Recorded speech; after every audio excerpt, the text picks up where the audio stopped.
বড় বড় এক একটা লাল টমেটো দেখাইছে। দেখা যাক দানা লাগাইলে গাছে কি টমেটো হয়। ভিজাই রাখছিলাম কালকে, খুব জোরে কিন্তু চাপা যাবে না। মাটিটা যদি খুব জোরে চাপি, আমি যে টিস্যু পেপারে ভিজাই রাখছিলাম, এই যে তোমরা দেখবেন এই পাতাটার সাথে না এই লাউয়ের দানাটা কিন্তু এইভাবে লাগা থাকে। এর কারণ কি জানেন? রাইসের দানাগুলি আমি এখানে দিয়ে দিচ্ছি, একটু ছিদ্র করে নিচ্ছি আর কি এর ভিতরে। এই যে এই রাইসের দানাটা, এটা সবগুলি ঢেকে রেখে দেব। দেখি কোথায় রেখে। আজকে আমি দানা পাতনা দেওয়ার জন্য আর কি এখানে বাইরে চলে এসেছি। যা যা লাগানোর সবকিছু সবজি আর কি আজকে দানা মাটিতে দিয়ে দিব। এই যে এটা অনলাইন থেকে অর্ডার করা হয়েছে। এখানে অনেক রকমের দানা আছে। এটার ভিতরে এখানে দানা আছে আর কি 8,000 বেশি আছে, 20 প্যাকেটের সব রকমের দানা এটার ভিতরে আছে আর কি। এই যে যে দানা চাল মানে যত রকমের এখানে সব কিছু দেওয়া আছে। এখানে এটার ভিতরে কি কি দানা আছে আর কি সব এখানে বলা আছে। তো যেটাই আমি দিতে চাই এখন, চাইলে আমি সেই দানাটাই আর কি দিব। দেখি কি কি দেওয়া যায়। আর এই যে অনেক নানান রকমের আছে। আর এদিকে আমি আবার এই যে লাউয়ের দানা, এটা ভিজাই রাখছিলাম কালকে, আজকে ভাবছি সরাসরি মাটিতে দিয়ে দিব। আর এইগুলি আমি আগে ভিজে আমি যে টিস্যু পেপারে ভিজাই রাখছিলাম। এই যে তো দানা যদি ভালো না থাকে তাইলে তো আর বের হবে না, কিন্তু ওই দানাগুলি আমার ভালো ছিল না, যার কারণে এই একটা দুইটা আর এখান থেকে আরেকটা আরও আগে গ্যার বের হয়েছিল, এটা আবার আমি মাটিতে দিয়ে দিয়েছিলাম। এই যে এখন মাটির থেকে বের হয়েছে। আর এখানে পুয়ের দানা আছে, এটাও আমি ভিজাই রাখছিলাম রাতে। এখানে আরও আছে, এটা হলো রাইসের বীজ। এটা ছোট ছোট একটা রাইস আছে। এই যে এটা, এই যে এই রাইসের দানাটা, এটা এই যে এটা তো আমি কালকে রাত্রে টিস্যু পেপারে ভিজে এভাবে রাখছি। এতে হয় কি, একটু ভিজায় রাখলে দানাটা ভিতরে ভালো ভিজে, আর ভিজলে ওই শিকড়টা আর কি তাড়াতাড়ি গাছটা আর কি বের হয়। এদিকে আমি সাথে মাটিও নিয়ে নিয়েছি। এখানে না ওই বীজ আর কি বপন করার জন্য আলাদা মাটি কিনতে পাওয়া যায়, তো এটা শুধু আর কি চারা তৈরি করার জন্য। এই যে এই এটার ভিতরে আমি চারা দেব। তারপরে এখানে যখন চারা হবে, চারা হওয়ার পরে তারপরে আমি আর কি ছোটো ছোটো টবে আর কি আলাদা করে নেবো। বড় টেরেটা নিয়েছি। আর এখানে আমার আরও আছে অবশ্য নানান রকমের দানা। এই যে এখানে দেখি আমি পুরানো সব পট সবগুলি নিয়েই আমি এখানে আসছি। দেখি কি কি দেওয়া যায়, যা যা দেওয়ার আমি আজকে সব রকমের দানাই আর কি দিব। তো প্রথমে আমি আগে ট্রেতে মাটি দিব। মাটি দিয়ে এক এক ট্রেতে, এখানে কয়টা ট্রে আছে? 5টা ট্রে আছে। এখানে দিব আমি মাটি এই ট্রেতে দিয়ে দিচ্ছি। ট্রেতে মাটি দেওয়ার পরে তারপরে আমি এই মাটিতে আর কি বীজ দিয়ে দেবো। আমি কথা বলবো না পাখির ডাক শুনবো। এদিক দিয়ে দেখেন, এই যে কত সুন্দর পাখি আকাশে ওড়ে আর ডাকে। অনেক পাখি এখানে, পাখির ডাকগুলি শুনতে অনেক ভালো লাগে। আমি কাজ করি আর পাখির ডাক শুনে। এই যে টেরে 3টাতে আমি মাটি নিয়েছি, মাটি দিয়ে এই যে ভরে দিয়েছি। এবার আমি এখানে 3 রকমের দানা নিয়েছি, শসা, জুকিনি আর হলো টমেটো। 3 রকমের দানা নিয়েছি আপাতত। এখানে অন্য যেগুলি আছে এগুলো এখন দিব না, এগুলো এখন দিব না, এখন এগুলো থাকে, এগুলো রেখে দিলাম। আর এখন এই যে এখানে পুঁই দানা আর এই লাউয়ের চারাগুলি এখন দেব এটার ভিতরে। এই যে টমেটো দানা এত ছোট, মনে হচ্ছে বাতাসে উড়ে যাবে। যে বাতাস ছাড়ছে, আমিও ঢালতেছি, বাতাসও ছাড়ছে, মনে হইতেছে বাতাসে উড়ে যাবে। এখন এই যে এখানে দিয়ে দেবো। কয়েকটা দানা বাতাসে উড়ে পড়ে গেছে, খুঁজে পাইতেছি না, এত ছোট ছোট, যার কারণে এখন এই যে আমি দানা লাগানোর জন্য একটু ছিদ্র করে নিচ্ছি আর কি। এর ভিতরে ছোট ছোট দানা তো, আমি যেন এই যে এভাবে প্রত্যেকটা ছিদ্রের ভিতরে দিয়ে দিতে পারি আর কি। একটু দূরে দূরে দিই। জানি না দানাগুলি কেমন, অনেক সময় দানা যদি ভালো না পড়ে তাইলে দানা জ্বালায় না। এখন আমি তো জানি না এগুলি কেমন, সবগুলি দানা যেন হয়। এই একটা ট্রেতে আর কি দিব টমেটো দানা, আর একটাতে দিব জুকিনি দানা। দেখি এটাতে আগে টমেটো দানা দিয়ে নিই। এই যে ছিদ্রের ভিতরে এখানে এইভাবে করে, এই যে হাতে ওঠে না, এই যে দেখে এত ছোট, হাতে ওঠে না। এই যে এইভাবে করে তারপর দিয়ে দেব। ও এই যে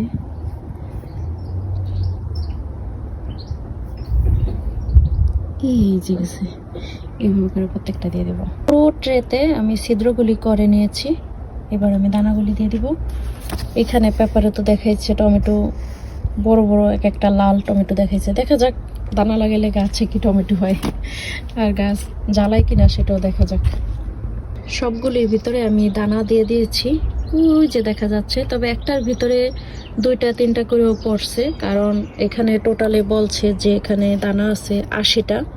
তো এখানে আমার ছিদ্র তো আর 80টা হয় নাই, তাই আমি বাড়তি যেগুলি ছিল সেগুলি আমি দেখা গেছে আরও 2টা করে ভিতরে দিয়ে দিচ্ছি।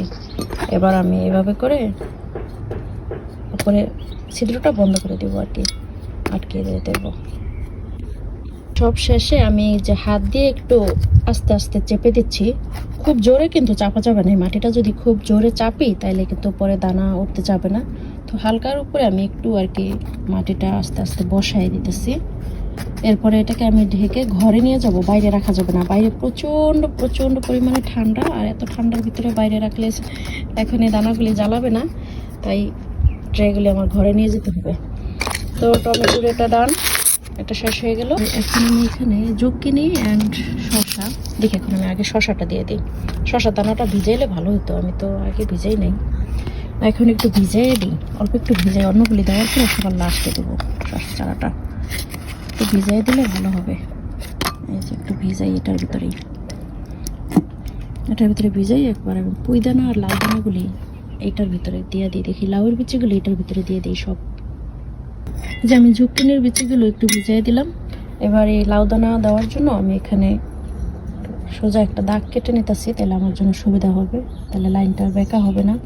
আমি জানি না লাউ দানাগুলি জ্বালাবে কিনা, কারণ লাউ দানা এর আগে আমি পাতনা দিছি, এখন ওইগুলি বড় হয়ে যেত, বাট ওইগুলি আমার এখনও জ্বালায় নাই। আর ওইগুলি না জ্বালানোর কারণে এখন আমার আবারও দিতে হচ্ছে। কারণ গত বছর এই সময় আমার চারা মোটামুটি 4 আঙ্গুলের বেশি বড় হয়ে গেছিল, কিন্তু এই বছর আমার ঘরে এখনো লাউ চারা নাই। তো জানি না লাস্টে কি করতে হয়, দেখা যাক কি হয়। এখন আমি আবারও পাতনা দিতেছি, আল্লাহ ভরসা। এখন এই লাউয়ের দানাগুলি, তবে লাউ দানা যখনই আপনারা পাতনা দিবেন, আমরা করি কি, এই যে উপরের যে ছাইডটা আছে না, এই ছাইডটা আমরা কিন্তু এই যে এইভাবে দেই।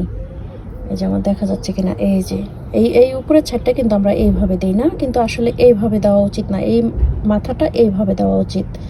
তাহলে যখন কিন্তু ওই যে চারাটার এই শিকড়টা কিন্তু আগে বের হয়, তখন এই শিকড়টা বের হয়ে মাটিতে যেয়ে তারপরে পাতাটা আর কি উঠবে, এই দানাটা ভিতরে থেকে যাবে। আর যদি আমরা এইটাকে যদি এইভাবে উল্টে দেই, তাইলে মানে আর এই কাভারটা সহ উঠবে না। নয়তো এই যে চারা জ্বালানোর পরে, এই যে আমার এখানে একটা আছে, আমি দেখাই। অনেক সময় আপনারা দেখবেন এই পাতাটার সাথে না এই লাউয়ের দানাটা কিন্তু এইভাবে লাগা থাকে। এর কারণ কি জানেন? আমরা এই যে এইভাবে আর কি এই সোজাভাবে দানা আর কি পাতনা দিই, যার কারণে।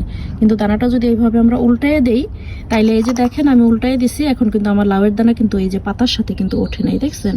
পাতা লাউয়ের এই খোসাটা নিচেই রয়ে গেছে, এই যে পাতাটা কিন্তু উঠে আসছে। তো এই জন্য আমি এই যে এটাকে মাথাটা এই যে নিচের দিকে দিয়ে তারপরে এই যে দিয়ে দিচ্ছি, এই যে এইভাবে মাটিতে পুঁতে দিচ্ছি। এভাবে করে আমি সবগুলি দিয়ে দেব। আর এই যে মাথাটা আপনারা চাইলে এই যে ছোট্ট মাথাটা না, এভাবে সামান্য একটু ভেঙে দিতে পারেন, বা একটা কেচি দিয়ে কাটে দিতে পারেন। তাইলে হয় কি, অনেক সময় মাথাটা শক্ত থাকার কারণে চারা ওঠে না, তখন ওইটা একটু ভেঙে দিলে চারাটা খুব দ্রুত আর কি বের হয়। আমি এইভাবেই চারা বার্তা দেই। আসলে আমি আমার নিজের অভিজ্ঞতা আপনাদের সাথে শেয়ার করি, জানি না আপনাদের কেমন লাগে। কারণ আমার শখ, আমার হাজব্যান্ডের শখ, আমার সাহেব আর আমরা দুজনেই আমরা গার্ডেনিং করি। আর আমাদের সেই অভিজ্ঞতা থেকে, আপনারা আমাদের বাগান তো দেখছেন, সেই অভিজ্ঞতা থেকে আমার নিজের অভিজ্ঞতা ভাবলাম যে আপনাদের সাথে একটু শেয়ার করি। আপনারাও যারা আমার মতো শখে বাগান করতে পছন্দ করেন, তারাও দেখা গেছে যে আমার মতন করে এভাবে করতে পারবেন। আমি খুব ঘন ঘন দানাগুলি দিচ্ছি, কারণ এই দানাগুলি কিন্তু সব জ্বালায় কিনা আমি জানি না, সব জ্বালাবে কিনা আমি জানি না, যার কারণে আমি খুব ঘনভাবে দিচ্ছি। যদি আর কি জ্বালায়, ভাগ্য ভালো হয়, তাইলে আমি এখান থেকে আর কি পরে আলাদা করব আর কি। তো লাউয়ের দানা তো মোটামুটি হয়ে গেল, সবগুলি এক পাশে দেওয়ার পরে জুকিনি আছে, শসা আছে, সবগুলি দিয়ে দিব এইভাবে করে। এই যে সবগুলিতে বিচি দিয়ে দিচ্ছি, তবে আমি জানি না এগুলি সবগুলি জ্বালাবে কিনা। আর যেই 2টা শিকড় বের হয়েছে, এই 2টা আমি এটার মতো ছোট ছোট টপে দেব। লাউ গাছ কিন্তু অনেক শৌখিন, এগুলি অনেক ইয়া করে লাগাইতে হয়। আর লাউ গাছের জন্য কিন্তু অনেক টপ পরিবর্তন করতে হয়। প্রথমত এরকম ছোট টপে দিতে হয়, এই যে টপটা কিন্তু ভেঙে গেছে, এই যে আমি আনার সময় বাইরে খেয়ে টপটা, এটা আরেকটা টপের ভিতরে দিলেই হয়ে যাবে। তো যেটা বলতে নিছিলাম আর কি, প্রথমে কিন্তু এরকম ছোট সাইজের টপে দিতে হয়, তারপরে আরেকটু বড় নিতে হয়, তারপরে আরেকটু বড় নিতে হয়, এভাবে ইঞ্চি ইঞ্চি করে টপ বাড়াইতে হয়। কারণ একবারই যদি বড় একটা টপে লাউ দানা পাতনা দেওয়া হয়, তাহলে দেখা গেছে অনেক সময় পানির জমে যায় বা শিকড় নষ্ট হয়ে যায়। লাউ গাছের জন্য শিকড় নষ্ট না হয় সেই দিক খেয়াল রাখতে হবে। লাউ গাছে কিন্তু শিকড় নষ্ট করা যাবে না, তাই শিকড় ভালো রাখার জন্য টপ চেঞ্জ করতে হবে। আর টপ চেঞ্জ করলে সেই চারাগুলি ভালো থাকে, কারণ শিকড় যদি নষ্ট হয়ে যায় শিকড়, তাহলে কিন্তু সেই চারাগুলি দেখা গেছে পরে আর ভালো হয় না। তো এবার দেখি পুঁই দানা দিয়ে দিচ্ছি, আর এদিকে এই যে রাইসের দানাগুলি কি আলাদা ছোট্ট একটা টপে দিব কিনা ভাবতেছি, না এখানে দেব না, এরকম একটা টপে মাটি ভরে একটার ভিতরে সবগুলি দিয়ে দিই, তারপরে দেখা যাক একটার ভিতরে কয়টা জ্বালায়, জ্বালানোর পরে দেখা গেছে জ্বালাইলে পরে আলাদা করব। এটার ভিতরে লাউয়ের বিচি আর কয়েকটা করলার বিচি আর এখানে কিছু পুঁইয়ের দানা দিয়ে দিলাম, কারণ অনেক ঘন তো জায়গা ছিল, এই পাশটা দিয়ে কয়েকটা পুঁইয়ের শাকের আর করলার বিচিগুলো দিয়ে দিলাম, যদি জ্বালায় আর কি পরে আমি আলাদা করে ফেলবো। তো এটা হয়ে গেল রেডি। এবার ওই যে আরেকটা টপ রাইসের দানাগুলি আমি এখানে দিয়ে দিচ্ছি, ভাবছিলাম ছোট একটা দিব, পরে ভাবলাম যে না এখানে দিয়ে দিই, একটা ট্রের ভিতরে সব কিছু হয়ে যাক। এই যে আমি, তবে রাইসের বিচিগুলি আমার মনে হইতেছে সবগুলি জ্বালাইব,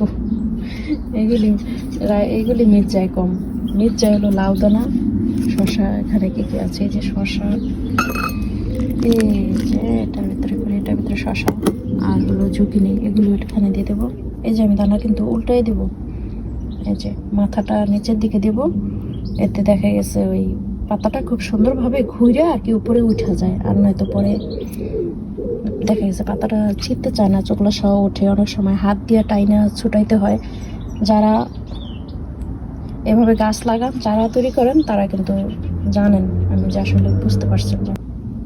এই যে হয়ে যাবে, এটার ভিতরে হয়ে যাবে। এই যে জুকিনিগুলি হয়ে গেছে সবগুলি।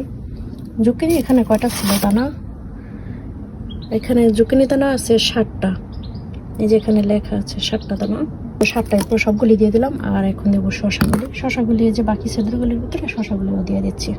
এই যে সবগুলিতে বীজ রোপণ করা হয়ে গেছে, আমি সবগুলি একসাথে ঘরে নিয়ে যাব, আর ঘরে নেওয়ার পরে এইভাবে আর কি ঢাকনাটা দিয়ে ঢেকে। মেহাদ এদিকে আসো বাবা। জি, এই যে আমাকে একটু হেল্প করো, এগুলি একটু ঘরে নিতে পারবা? দেখো তো, 3টা একসাথে নিয়ে যাও, পরে আমি রাখবো। পাতলা জি, নিয়ে এক জায়গায় রাখা দাও, ওকে? পরে আমি আসতেছি, আমার এখানে আরেকটু কাজ আছে। ওইগুলি দেওয়া হয়ে গেছে, এখন শুধু এই কয়টা আলাদা, এই যে এই দুইটা আমি আলাদা টপে দিয়া তারপর এখন ঘরে চলে যাব। আজকের মতো এখানে কাজ শেষ। এই যে টপগুলি আমি ঘরে নিয়ে আসছি, এখন এই সবগুলি ঢেকে রেখে দেব। দেখি কোথায় রেখে, এখনো জানি না, গ্রিন হাউসে রাখবো নাকি জানলায় রাখবো জানি না, দেখি কোথায় রাখা যায়।